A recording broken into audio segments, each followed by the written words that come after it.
好，另外一则艺文消息要为您介绍，九歌儿童剧团创团25周年，今天晚上在台北城市舞台演出莎士比亚的名作《暴风雨》。故事发生在一座美丽的岛屿上，岛上魔法师普洛斯坡一声令下，精灵马上掀起一场海上暴风雨。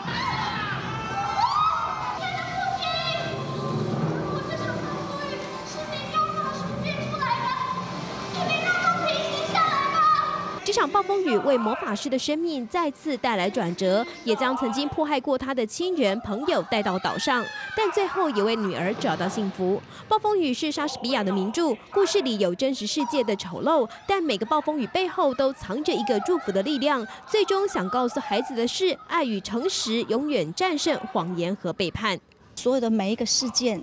最后都是用什么和解、爱、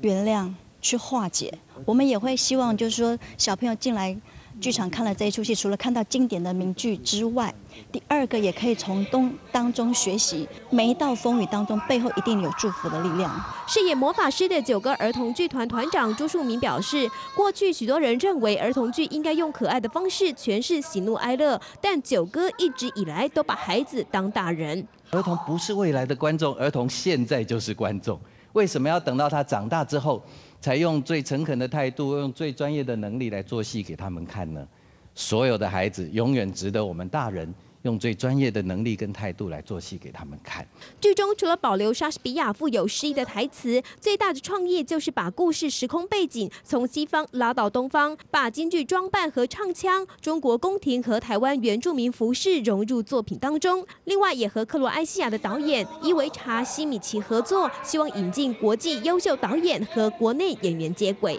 记者综合报道。